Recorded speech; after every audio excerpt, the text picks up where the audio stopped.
अस्सलामुअलैकुम, आप देख रहे हैं समा। मैं हूं फराज अहमद और मैं हूं आयशा अंसारी। हेडलाइंस आपने जानी, बुलेटिन में शामिल करेंगे मुल्क से अहम खबरें, लेकिन सबसे पहले आपको बताएंगे कि मच वाक़े में जाँ बहक अफराद की नमाज जनाजा अदा कर दी गई है और तदफीन हज़ारा टाउन कब्रिस्तान में की जाएगी। इस हवाले से मजीद बात करते हैं। समा के नुमाइंदे मुजीबुल्लाह हमारे साथ मौजूद हैं। मुजीबुल्लाह, बता दीजिएगा, नमाज जनाजा अदा की जा चुकी है, तदफीन के हवाले से इस वक्त क्या मराहिल देखे जा रहे हैं? मच सानह में जांबाग जो 10 कारकुन थे, उनकी नमाज जनाजा जो है वो हज़ारा टाउन कब्रिस्तान में अदा कर दी गई है। जो नमाज जनाजा है उसमें डिप्टी स्पीकर कौमी असम्बली कासिम खान सूरी, इसके अलावा जो वफाकी वजीर है अली जैदी, इसके अलावा वजीर आज़म के मामले खसूसी जुल्फी बुखारी, सूबाई वजीर दाखिला मीर ज़िया लांगो और दीगर जो सूबाई वज़र और अरकान असम्बली थे, उन्होंने इस नमाज जनाजा में शिरकत की। हज़ारों की तादाद है इस नमाज जनाजा में। जो शरीक अफराद है, जो हज़ारा कम्यूनिटी से जिनका ताल्लुक है, 10 अफराद है जिसकी ये नमाज जनाजा अदा कर दी गई। और इसके अब से कुछ देर बाद उस तमाम कारकुनों की जो है ना तदफीन भी हज़ारा टाउन कब्रिस्तान में अदा करने का जो सिलसिला है वो जारी है। इंतहाई सख्त सिक्योरिटी इंतजामात हम देख रहे हैं कि किए गए हैं और बताया जा रहा है कि जो ही जो मैयतें हैं उनकी तदफीन कर दी जाएगी। उसके अलावा उसके बाद जो वज़ीर आला हाउस से जो है वो एक मैसेज जाएगा वज़ीर आज़म हाउस तक, जहाँ पर वो जो को बताया जाएगा कि जो तदफीन का अमल है वो मुकम्मल कर दिया गया। जिसके बाद जो वज़ीर आज़म इमरान खान है उनका जो सफ़र होगा वो उसका आगाज़ कर दिया जाएगा। वज़ीर आज़म इमरान खान के हवाले से बताया जा रहा है कि जब वो यहाँ पहुँचेंगे तो कभी इम्कानात ये ज़ाहिर किए जा रहे हैं कि वो यहाँ पर आएंगे, जो हज़ारा कम्यूनिटी है उनके साथ मुलाकात करेंगे और हज़ारा कम्यूनिटी की जानिब से जो जितनी भी तहफ़्फ़ुज़ात है उन्हें आगाह कर दिया जाएगा। एक आला सतही इजलास भी मुनक़िद होने के इम्कानात ज़ाहिर किए जा रहे हैं, जिसमें सूबाई वज़ीर दाखिला मीर ज़िया लांगो और दीगर जो वफाकी और सूबाई वज़रा है वो इस इजलास में शरीक होंगे। असर नौ जायज़ा लिया जाएगा तमाम तर सिक्योरिटी इंतज़ामात को, और जो हज़ारा लवाकिन की जानिब से जो सिक्योरिटी के हवाले से और उन्हें तहफ़्फ़ुज़ के हवाले से जो है वो वज़ीर आज़म को ब्रीफिंग भी दी जाएगी। इसके अलावा जो जिन नुकात पर जो हज़ारा बिरादरी की जानिब से जो एहतजाजी धरना ख़त्म किया गया था, उनमें जो हज़ारा कम्यूनिटी की जानिब से जो शुहदा है, जो 10 कारकुनान है, उनकी जो वरसा है उनको 2-2 नौकरियाँ देने का ऐलान किया गया है और उसके अलावा जो उन्हें मुआवजा भी अदा कर दिया गया है। इसके अलावा जो सिक्योरिटी के पॉइंट ऑफ व्यू है उसके से मुतल्लिक जो इस जो धरने मौखर के हवाले से जो फैसला किया गया है उसमें यह सरफहरिस्त बात है कि वज़ीर दाखिला बलूचिस्तान की सरबराही में एक आला कमेटी कायम कर दी गई है। तफसीलात के लिए आपका बहुत शुक्रिया मुजीबुल्लाह। और सिर्फ सानहा मच ही नहीं, हुकूमत ने गुज़श्ता 22 बरसों के दौरान हज़ारा कम्यूनिटी पर होने वाले हमलों और लापता अफराद की खोज लगाने का वादा भी कर लिया है। मजदूरों के कातिलों की निशानदही करने वाले को 20 लाख रुपए इनाम भी दिया जाएगा। हुकूमत और धरना मुंतज़मीन के दरमियान तहरीरी मुआहिदे में मजीद क्या तय पाया गया, इस रिपोर्ट में जान लीजिए। जितने भी मुतालिबात थे वो तस्लीम कर लिए गए हैं। धरना ख़त्म करने का ऐलान करते हैं। बिलाखिर हुकूमत शोहदा कमेटी को मनाने में कामयाब हो गई। रात गए तय पाने वाले तहरीरी मुआहदे के तहत वज़ीर दाखिला बलूचिस्तान की सरबराही में खुसूसी कमीशन बनाया जाएगा, जो सूबाई असम्बली के 2 मेंबरान और DIG रैंक के 1 अफसर पर मुश्तमिल होगा। मच वाक़े को लेकर जितने अफसरान गफलत के मुर्तकिब करार पाए, कमीशन उनके खिलाफ कार्रवाई की सिफारिश करेगा। मुआहदे के तहत 22 साल के दौरान हज़ारा बिरादरी पर होने वाले हमलों और लापता अफराद का खोज लगाया जाएगा। कम्युनिटी के तहफ़्फ़ुज़ के लिए सूबाई हुकूमत और हसास इदारे सिक्योरिटी सूरत हाल का नए सिरे से जायजा लेंगे। सानह मच के लवाहिकीन को न सिर्फ 15 लाख रुपए बल्कि रोजगार भी दिया जाएगा। यही नहीं, DG नादरा और पासपोर्ट को हिदायत की गई है कि वो हज़ारा बिरादरी के मसाइल हल करें। बलूचिस्तान हुकूमत ने मजदूरों के कातिलों को गिरफ्तार करवाने वाले के लिए 20 लाख रुपए इनाम का भी ऐलान कर दिया। वज़ीर आला बलूचिस्तान जाम कमाल कहते हैं कि लवाहिकीन और अकाबरीन ने बलूचिस्तान की इज्जत रखते हुए हमारी बात सुनी और तदफीन के लिए राज़ी हो गए। वज़ीर आला बलूचिस्तान ने अपनी और सूबाई हुकूमत की जानिब से शोहदा के लवाहिकीन से माफ़ी भी मांगी। इन 6 दिनों में जिस माहौल में आपने गम के साथ आपने ये वक्त गुजारा है, ये जो आज सारे नुकात पे जो बात हुई है बगैर एग्रीमेंट के भी इनको होना चाहिए। ये जरूरी नहीं है कि किसी कौम पे एक बड़ा गम आ जाए फिर हम इन 4-8 चीजों को लिखें। हमें एक हुकूमत के लिहाज से हर कदम पे इन कामों को खुद करना चाहिए। हुकूमतें अपनी कोताहियां करती हैं। मेरी माजरत, मेरी हुकूमत की तरफ से माजरत, कम्युनिटी के हवाले से और सियासी हवाले से आपकी नुमाइंदगी यहाँ बैठी है, मैं उनका भी बड़ा मशकूर हूँ कि आप लोग ने जिस सब्र के साथ, जिस इखलास के साथ जज्बात को पूरी कौम को दिखाया है और बड़े मुनज़्ज़म अंदाज में हम आपका शुक्रिया अदा भी करते हैं। बाकी धरनों या बाकी चीज़ों की तरह जहाँ कौमें अपने बहुत बड़े एहसासों को अपने हाथ से तबाह कर देते हैं, आपने उसकी मिसाल नहीं दी है। हमें इज्जत दी, बलूचिस्तान को इज्जत दी, जिसके लिए मैं आपका बड़ा मशकूर हूँ। हज़ारा बरादरी के साथ 22 साल से होने वाले मज़ालिम को इख्तिताम पर पहुँचना होगा। वफाकी वज़ीर अली ज़ैदी का सानिहा मच में शहीद होने वालों के लवाहिकीन से खिताब। मैयतों के साथ 6 रोज़ तक धरना देने वाले लवाहिकीन से ये वादा किया कि शहीदों का खून रायगा नहीं जाएगा। कहा ऐसे वाक़यात कौमों की समत को ठीक करते हैं, हुकूमत सब ठीक करेगी।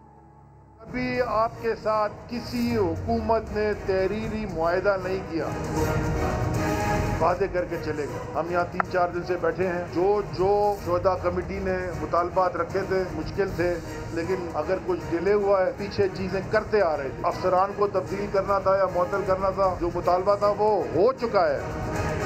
गवर्नमेंट बलूचिस्तान की जो शोहदा के लवाहिकीन हैं शरई जो भी फौरन उनको गवर्नमेंट एम्प्लॉयमेंट देगी। GIT की अनाउंसमेंट हो गई, एक कमीशन बना है, high level commission. Federal government के जितने इदारे हैं लॉ एनफोर्समेंट के, सूबाई इदारे हैं लॉ एनफोर्समेंट के, रिव्यू करेंगे जो पूरा आपका सिक्योरिटी प्लान है। और एक चीज तो इसमें नहीं लिखी जो मैं आपको अपनी वजारत की तरफ से ऐलान करना चाहता हूँ, ये जो शोहदा हैं इनमें से कोई भी ऐसा स्टूडेंट उसकी स्कॉलरशिप का मैं अपनी वजारत की तरफ से ऐलान करता हूँ। आगे बढ़ते हैं और आपको बताएं कि वज़ीर-ए-आज़म इमरान खान कुछ ही देर में कोयटा रवाना हो रहे हैं। सानिहा मच में शहीद होने वालों के लवाहिकीन और हज़ारा बरादरी के अमायदीन से मुलाकात करेंगे। वज़ीर-ए-आज़म इमरान खान अब से कुछ ही देर के बाद कोयटा रवाना हो रहे हैं, जहां वो सानिहा मच में शहीद होने वालों के लवाहिकीन और हज़ारा बरादरी के अमायदीन से मुलाकात करेंगे। वज़ीर-ए-आज़म इमरान खान शोहदा के लवाहिकीन से मुलाकात करेंगे। वज़ीर दाखिला शेख रशीद की जानिब से इस मौके पर यह कहा गया है कि इमरान खान रात को ही कोयटा जाने के लिए तैयार थे। रात शोहदा की तदफीन हो जाती तो वज़ीर-ए-आज़म चले जाते। वफाकी वज़ीर दाखिला ने यह भी कहा कि वज़ीर-ए-आज़म का आज जाने का फैसला ज़्यादा बेहतर था। उलमा ने बड़े तदब्बुर का मुजाहिरा किया। क्या कहना था वफाकी वज़ीर दाखिला का, आइए आपको सुनवाते हैं।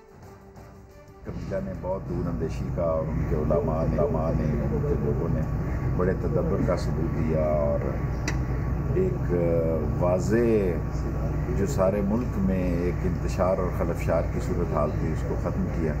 और प्राइम मिनिस्टर आज जा रहे हैं और इंशाअल्लाह ताला उनके सारे मुतालबे मंजूर होंगे। तो वो तो रात को ही तैयार थे। अगर रात को उनका तदफीन हो जाती तो रात को भी तैयारी थी पूरी 12-1 बजे रात को, लेकिन सुबह की तदफीन रखी गई है, इसलिए वो आज तदफीन के फौरी बाद वहाँ पहुँच जाएंगे। उन्होंने भी अपना वादा वफा किया कि आप तदफीन करें, मैं पहुँचूँगा। He can see behind wall also, और उनके फ़ैसले को उन्होंने भी इज़्ज़त दी और तमाम लोगों ने इज़्ज़त दी और मेरा ख्याल है अब ये मसला हल हो गया। नून लीग के दौर में 400 हज़ारा वाले कत्ल हुए, आपके वज़ीर-ए-आज़म कितनी बार गए? समा ने मरियम नवाज से सवाल किया तो 4 बड़े लीडर घबरा गए। परवेज रशीद ने मरियम नवाज को जवाब देने का अहल ही ना समझा। ऐसे इकबाल को आगे ले आए। देना चाहेंगे आप? दीजिए। समा ने ऐसा क्या पूछ लिया जो मरियम नवाज को डाइस से हटा दिया गया? समा का एक सवाल नून लीगी क़यादत पर भारी पड़ गया। नवाज शरीफ के दौर में 400 से ज़ायद हज़ारा बरादरी के अफराद को कत्ल किया गया। नहीं, और इतनी मरतबा मरियम नवाज के पीछे खड़े चारों बड़े रहनुमा हिल गए। सबसे पहले राना सना ने लफ्जों की डोर थामना चाही, मगर बात समझ से बाहर हुई तो जुबान बेसाख्ता बोल पड़ी। चले। दूसरे लीडर मोहम्मद जुबैर सवाल सुनते सुनते हाथ चेहरे पर आए, जुड़ गए, लब न खुले मगर गर्दन नफी में बेसाख्ता हिलने लगी। सवाल अभी मुकम्मल ना हुआ था, परवेज रशीद को मरियम नवाज जवाब देने की अहल ही ना लगी, डाइस से हटने का कह दिया। इधर सवाल सुनते हुए एहसन इकबाल नो नहीं करते कमान संभालने के लिए आगे बढ़े। नवाज शरीफ के गांव में 400 से ज्यादा हजारा बरादरी के अफराद को कत्ल किया गया। सीधा और सादा सवाल, नून लीग के बड़ों के लिए इतना मुश्किल क्यों बन गया? शायर कहता है, याद माजी अजाब है या रब, छीन ले मुझसे हाफिजा मेरा। साल 2020 बलूचिस्तान में पिछली दिहाई का सबसे पुरअमन साल रहा। 2011 से 2020 की दिहाई में सिक्योरिटी एहलकारों समेत 3000 से जायद शहरी शहीद हुए। 10 साल में 2013 सबसे खूनी साल साबित हुआ। बलूचिस्तान में दहशतगर्दों ने 247 हमले किए, जिनमें 145 सिक्योरिटी एहलकारों समेत 531 पाकिस्तानी शहीद हुए। 2020 में 83 पाकिस्तानी शहीद हुए, जिनमें 26 शहरी और 57 सिक्योरिटी एहलकार शामिल हैं। दहशतगर्दों की पूरी कोशिशों के बावजूद पाक फौज और सिक्योरिटी फोर्सेस की कुर्बानियों की बदौलत साल 2020 बलूचिस्तान के लिए पिछली दहाई का पुरअमन तरीन साल था। 2011 से 2020 तक के 10 सालों में 2013 सबसे खूनी साल था, जब 247 हमले किए गए। हमलों में सिक्योरिटी फोर्सेस के 145 अहलकारों समेत 531 पाकिस्तानी शहीद हो गए। जबकि साल 2013 से साल 2020 का मवाजना किया जाए तो ये साल अमन व अमान के हवाले से काफी बेहतर रहा। पूरे साल में दहशतगर्दी के मुख्तलिफ वाकयात में 83 पाकिस्तानी शहीद हुए, जिनमें 57 सिक्योरिटी एहलकार और 26 शहरी शामिल थे। 2020 में शहरियों के मुकाबले में पाक फौज और सिक्योरिटी फोर्सेस के शोहदा की कहीं ज्यादा तादाद इस बात की वाज़ेह निशानी है कि हमारे बहादुर एहलकार अपनी जानों की कुर्बानियां देकर बलोच अवाम की जानों का तहफ़्फ़ुज़ यकीनी बना रहे हैं। वज़ीर इत्तलात शिबली फराज कहते हैं कि सिक्योरिटी और सिविलियन फोर्सेस की कुर्बानियों से बलूचिस्तान में अमन आया। जो जमातें इस पर सियासत कर रही हैं, उनके अदवार में दहशतगर्दी के वाक़यात बहुत ज़्यादा थे। तज्ज़ियाकार हारिस नवाज का कहना है कि पाक फौज की कुर्बानियों की दुनिया मुअत्तरिफ है। दुश्मन आखिरी सांसें ले रहा है, बलूचिस्तान में अमन आ रहा है। वज़ीर इत्तलात शिबली फराज कहते हैं, अमन से खौफजदा दुश्मन मुल्क में खौफ की फिजा पैदा करना चाहते हैं। हमारी सारी जितनी भी सिक्योरिटी फोर्सेस हैं, सिविलियन फोर्सेस हैं, सब ने मिलके बलूचिस्तान में बड़े अरसे बाद एक पुरअमन माहौल पैदा किया। सियासी जमातें जो इस वक्त इस पे सियासत कर रही हैं, उनके अपने अदवार में दहशतगर्दी के माहौल से आलूद एक दौर था। तर्जुमान बलूचिस्तान हुकूमत लियाकत शाहवानी ने समा से गुफ्तगू में कहा, 2020 में अमन व अमान की सूरत हाल गुज़श्ता अदवार के मुकाबले में कई गुना बेहतर रही। 2018 में 313 हालात हुए थे बलूचिस्तान में, जो टेररिज्म और इसके अलावा, जबकि 2020 में सिर्फ 83 इस तरह के वाक़यात पेश आए। यानी 2018 के मुकाबले में 2020 में 75% लॉ एंड ऑर्डर की सूरत हाल बेहतर हुई। दिफाई तज्ज़ियाकार हारिस नवाज का कहना था, दुश्मनों को बलूचिस्तान का अमन एक आंख नहीं भा रहा। पाकिस्तान की मुसल्लह फ़ौज ने जो कुर्बानियाँ की हैं अपने KPK के लोगों के लिए और बलूचिस्तान के लिए, सारी दुनिया को मालूम है, पूरी दुनिया इस पर एक्नॉलेज करती है। हारिस नवाज ने मजीद कहा, ये बात अब दुनिया जान गई है कि बलूचिस्तान में दहशतगर्द कार्रवाइयों में भारत मुलव्विस है। आगे बढ़ते हैं और बात करते हैं कराची में लगने वाली आग के हवाले से। कराची के इलाके साइट एरिया हारूनाबाद की फैक्ट्री में लगने वाली आग को तीसरे दर्जे की करार दे दिया गया है। फायर ब्रिगेड और KPT के फायर टेंडर्स आग बुझाने में मसरूफ हैं। शाहनवाज कादरी की रिपोर्ट देखिए। सुबह तकरीबन 9 बजे का वक्त कराची साइट एरिया हारूनाबाद में वाक़ केमिकल फैक्ट्री में चिंगारी भड़की, जिसने चंद ही लम्हों में इतनी शिद्दत इख्तियार की कि स्याह धुएं के बादल आसमान से बातें कर रहे थे। फैक्ट्री में जंग साफ करने वाला खतरनाक केमिकल तैयार किया जाता है। इसी की वजह से आग ने तेजी पकड़ी। वाक़े के वक्त फैक्ट्री में मुलाजमीन काम कर रहे थे। E40 जो होता है, जो जंग वगैरह को साफ करने के जो स्प्रे होता है, ये वो बनाने की कंपनी थी। इसमें जो स्टॉक रखा हुआ है वो छोटे छोटे डब्बे हैं, ये फट रहे हैं। वाकई की तला मिलते ही शहर भर के फायर टेंडर्स की दौड़ें लग गईं। केपीटी से भी मदद तलब कर ली गई। 12 गाड़ियां और 2 स्नार्कल की मदद से आग बुझाने की कोशिशें जारी हैं। आग जो तीसरे दर्जे की करार दे दी गई है, लिहाजा और शहर दीगर दूर इलाकों से गाड़ियां आ रही हैं। जिस तरीके से गाड़ियां पहुंच जाती हैं तो हम लोग फौरी तौर पर इसको काबू कर लेंगे। 2 अफराद यही थे, अपनी जान बचा के छत पे भागे थे हवा में, लिहाजा ये फंस गया था, इनको निकाला। हुक्काम के मुताबिक आग को मजीद फैलने से रोक दिया गया। और इसी मामले पर मजीद बात कर लें तो फायर ब्रिगेड और केपीटी के फायर टेंडर्स आग बुझाने में मसरूफ हैं। इस वक्त वहाँ क्या सूरत हाल है, ये जान लेते हैं अपने नुमाइंदे शाहनवाज कादरी से। शाहनवाज, अब क्या सूरत हाल देख रहे हैं आप वहाँ पर? देखें, ये आग जो है साइट एरिया के अंदर सुबह 8:30 बजे के करीब लगी थी। यहाँ के हमारी NHI से बात हुई तो ये बता रहा था कि सुबह 8:30 बजे के करीब एक जोरदार धमाके के बाद यहाँ पर आग लगी थी। इब्तदाई तौर पर 3 फायर ब्रिगेड की गाड़ियों को रवाना किया गया था, लेकिन आग की शिद्दत को देखते हुए जो शहर भर से फायर टेंडर्स को तलब कर लिया गया था और आग को तीसरे दर्जे की करार दिया गया था। केपीटी के फायर टेंडर और KMC के फायर टेंडर तकरीबन 12 फायर टेंडर्स थे जिन्होंने फायर फाइटिंग में हिस्सा लिया। इसमें एक स्नार्कल भी यूज हुई। अब से कुछ देर कम यहाँ पर एडमिनिस्ट्रेटर कराची पहुंचे थे, जिन्होंने मीडिया से बात करते हुए बताया कि आग पर अब काबू पा लिया गया है और आग जो है उस पर कूलिंग का अमल जारी है। अब से कुछ देर कब जो है यहाँ पर कमिश्नर कराची भी पहुंचे थे, उन्होंने भी जाया वकूआ का दौरा किया। इब्तदाई तौर पर जो है यहाँ की जो मालिक है, हमारी उनसे बात हुई, उनका ये बताना था कि ये फैक्ट्री नई फैक्ट्री थी, उसको 15 दिन बाद इसका इनॉग्रेशन होना था। ये केमिकल बनाने के लिए फैक्ट्री का सामान मौजूद था, इसके बराबर में गोदाम था जिसपे जो स्प्रे पेंट्स होते हैं वो भी रखे गए थे। तो जब ये फैक्ट्री 15 दिन बाद इसका अफ्ताह होता तो इसी वजह से यहाँ पर जो है मुलाजमीन की तादाद भी कम थी। 10 से 12 जो है मुलाजमीन इस फैक्ट्री के अंदर मौजूद थे। कुछ दिन बाद इस फैक्ट्री का इफ्तिताह होना था, ये नई फैक्ट्री थी और मुलाजमीन की तादाद भी यहाँ पर कम थी। बहुत शुक्रिया शाहनवाज। तो इस आग के नतीजे में जख्मी होने वालों को अब्बासी शहीद अस्पताल मुंतकिल किया गया। समा की नुमाइंदा जमजम सईद इस वक्त अब्बासी शहीद अस्पताल में मौजूद हैं, उनसे बात कर लेते हैं। जमजम, बताएगा कितने जख्मी लाए गए हैं, क्या हालत है उनकी? जी बिल्कुल, कराची साइट एरिया के इलाके हारूनाबाद फैक्ट्री में आग लग गई। आग को जो है वो तीसरे दर्जे की आग करार दिया गया है। इस वक्त मैं मौजूद हूँ अब्बासी शहीद अस्पताल में, जहां अब से कुछ देर कबल जो है वो 3 जख्मियों को लेकर आया गया था, लेकिन 3 जख्मियों को ज़्यादा तशवीशातनाक हालत नहीं थी, सिर्फ मामूली सी जो है वो चोटें आई थी। एक की जो है हाथ पर हल्की सी खराश आई थी, जबकि जो दूसरा मुतासिर था उसको सांस लेने में जो है वो मसला हो रहा था, जिसे जो आए और तिबी इमदाद उन्हें दी गई और उन्हें घर रवाना कर दिया गया है।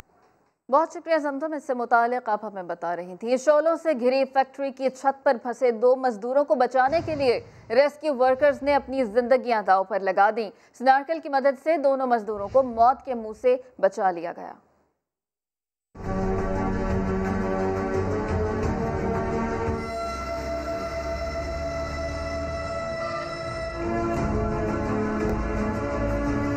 मौत के मुंह से निकलना किसे कहते हैं, आज ये मनाजिर भी देख लीजिए।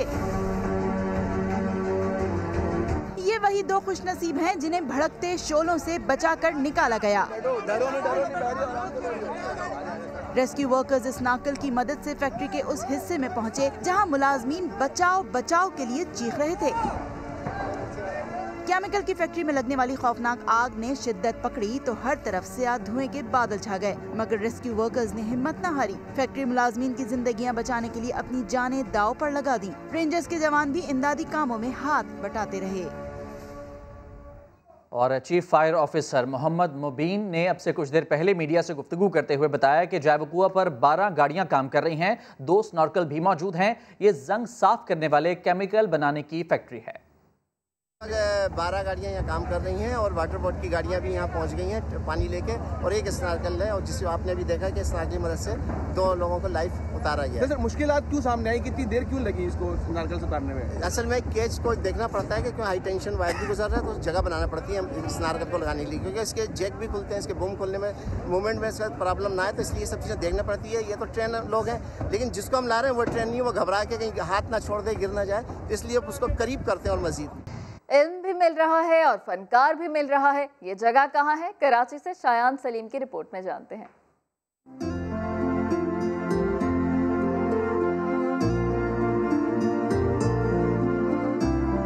ये फेरियर हॉल का पार्क है जो टिकटॉकर्स की फेवरेट जगह बन चुकी है, मगर इसी पार्क के अहाते में कुछ नौजवान ऐसे भी हैं जो बेहतर मुस्तकबिल की ख्वाहिश लिए इल्म की प्यास बुझा रहे हैं।